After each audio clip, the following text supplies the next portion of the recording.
You will fail your way to greatness. Most people allow their fear of failure to outweigh their desire to succeed. When you're willing to fail again and again and again, when you make up your mind to become unstoppable, when you make up your mind to become a no matter what person, then that will then give birth to a part of yourself that you don't know right now. Imagine, if you will, being on your deathbed and standing around your bed, the ghost of the dreams, the ideas, the abilities, the talents given to you by life, and that you, for whatever reason, you never went after that dream. You never acted on those ideas. You never used those talents. You never used those gifts. And there they are standing around your bed, looking at you with large, angry eyes, saying, "We came to you, and only you could have given us life. And now we must die with you forever." See, most people stop short of their dreams and park and get off the highway of life because of the rejections of life. You will always be rejected. It's no big deal. Jack Canfield said rejection is a myth. It's not like when somebody says no and then they slap you. No, it's just, to me, make no your vitamin. Get excited about the no. Why? Because every time someone says no, that brings you another step to a yes. You're getting closer. Trust me, you will win if you don't quit.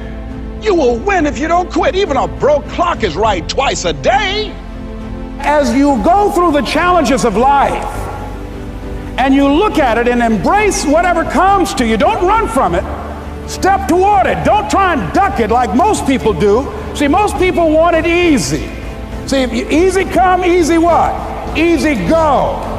See, but when you go at what you're going to deal with and you deal with the difficulties of it, when you handle those hard things close at hand, making those hard decisions right now that you don't want to make, learning those things that you don't like to do, but you know that in order for you to get where you want to go, this is one of the hoops that you have to flip through. And I'm saying to you, whatever you got to do it, because if you don't, life is going to whoop you until you surrender. You have something that you brought to the universe, and that if you decide that my life deserves my developing this what I do well, and becoming the best at it, and mastering myself, and seeing what I have within me, if you decide to drop your buckets where you are and develop your gifts, I grant you, you'll never ever be without. I grant you that your gifts will take you places that will literally amaze you.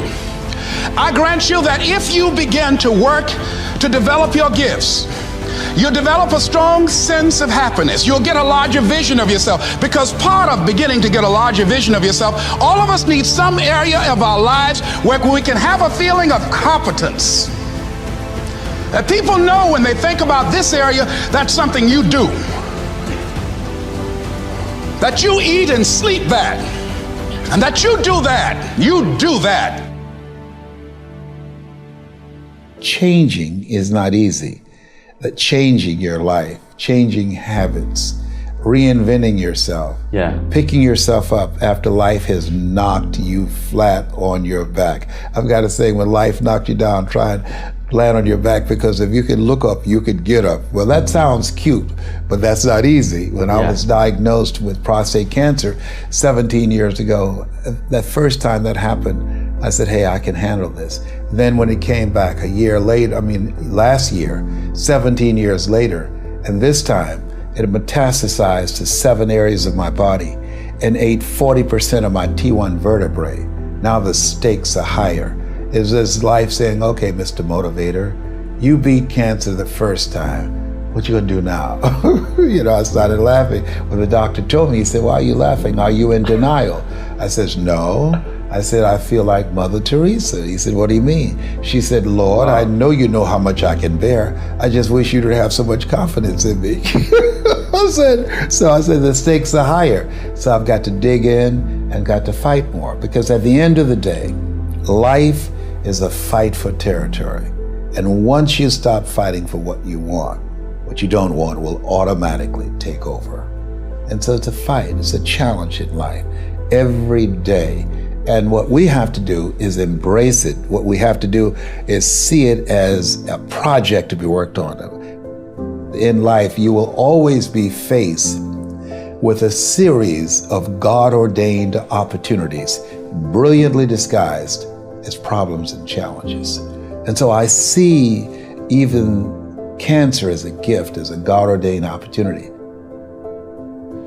If you died today, what dreams, what ideas, what talents, what books, what music, what leadership, what voice will die with you? There are a lot of people who are biting their fingers in fear that they might lose their jobs. But there are few people who have decided within themselves, I'm going to make it. Some people aren't waiting to be cut. Some people are moving on their own because they feel within themselves, I've got what it takes to make it. They're not afraid about tomorrow because of how they see themselves, because of what they feel that they deserve, because of what they feel that they can create for themselves. Because these people have decided, as they look at the future, as they look at themselves, there's a way. Where there's a will, there's a way for me to begin to create a way out of no way.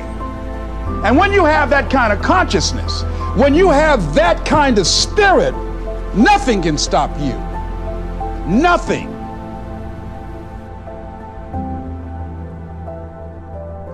There's no secret to success. There's a system to success.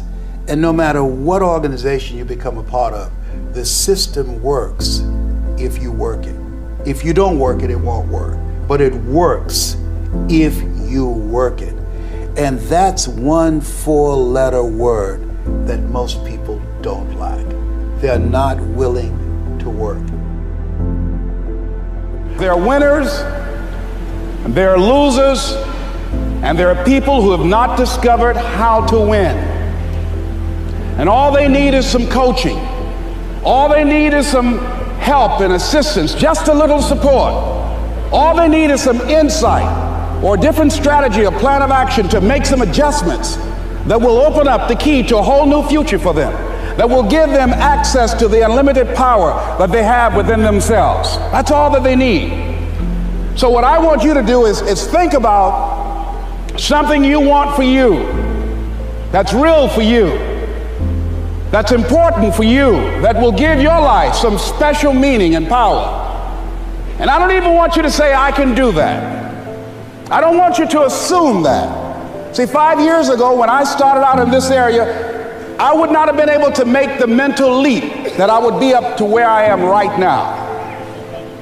I don't want you to begin to just psych yourself out. No. I want you to be able to say something to yourself that will enable you to maintain a level of integrity with yourself.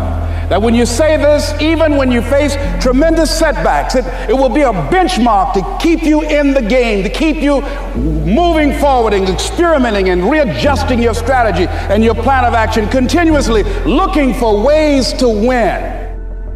I think we have to reflect on, who am I? Why am I here? What drives me? If I died today, what 3 words would I want said about me if I died today? You know, what is it that defines me? You know, and how do I define myself? So I went to the next mode necessary to start talking to people and seeking and asking for what I wanted and leveraging relationships and trying to find out, how do the people do it that went ahead of me? How do they do it? And then what is it I need to do? How is it I need to train myself, to develop myself? What's the resources that will be required in order to make it happen? And as I start seeking out and asking questions, I started running into people who said, I know someone who can help you do that. And they helped me get connected with those people. Remember, we have so much energy that can take us so far. It's necessary that you hook up with some other energy that can take you to the next level. I hooked up with them. They said, let's go. I said, away we go.